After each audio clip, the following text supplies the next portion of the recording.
میں کبھی نہیں کہتا چینج چاہیے مجھے، کیونکہ شریعت اور قرآن میں چینج نہیں ہو سکتا۔ جو شریعت ہے اور قرآن ہے اس میں کبھی چینجنگ نہیں ہوتی، اور میں کبھی نہیں کہتا کہ مجھے چینج چاہیے۔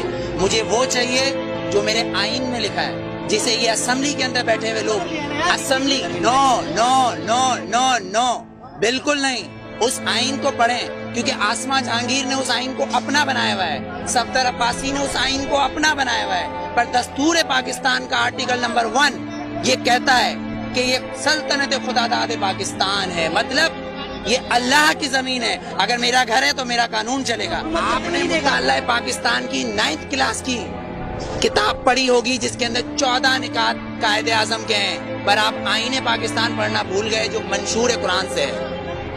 شاید نہیں پڑھا ہوگا آپ نے، اگر پڑھا ہوگا تو آسما جہانگیر آپ کو اس کے اندر سے کچھ اصل نکال کے دے دیں گی، آپ کہو گے وہ صحیح ہے۔ طاہر الپادری صاحب کچھ نکال کے دے دیں گے، آپ کہو گے وہ صحیح ہے، لیکن اصل میں صحیح جو ہے وہ ہے قرآن اور شریعت۔ اس میں چینج نہیں ہوتا، جو میں چینج کبھی نہیں مانگتا۔ ووٹ میں بتاؤں کیا ہے، ووٹ کیا ہے، ووٹ کیا ہے؟ ووٹ نے تو فرعون کو بھی چنا تھا، ووٹ نے تو ہٹلر کو بھی چنا تھا، پر میرے نبی کو کسی ووٹ نے نہیں چنا، علی کو کسی ووٹ نے نہیں چنا، عمر کو کسی ووٹ نے نہیں چنا، صدیق کو نہیں چنا، عثمان کو نہیں چنا۔ تو پھر آپ اور میں کیسے ہو سکتے کہ اس ملک کا قانون ووٹ پہ ہو، وہ بھی 5 اور 6 سے؟ میرے نبی نے یہ نہیں بولا کسی معصوم کو مت مارو، لیکن میرے نبی نے کہا اگر تمہارے کعبے پہ کوئی حملہ کرے تو اس کو جواب دو۔ اقصیٰ کے اندر نماز پڑھنا ہے مجھے، تمہارا قانون مجھے پڑھنے دے گا؟ میرا قبلہ اول ہے، یہودیوں نے اس میں گھوڑے باندھے ہوئے ہیں، تو پھر میں کیا کروں؟ اگر لال مسجد کے اندر مشرف حملہ کرے گا تو میں کیا کروں؟ میرے گھر کے اندر میری ماں کو آ کے کوئی اٹھا کے لے جائے، میں کیا کروں؟ میرا قانون اس کی اجازت دیتا ہے، میرا قانون اس کی اجازت دیتا ہے۔ آرٹیکل 63 اور 62، آرٹیکل 63 اور 62 اس بات کی اجازت دیتا ہے کہ چیف جسٹس کو بھی چیک کرو، چیف جسٹس کو بھی چیک کرو۔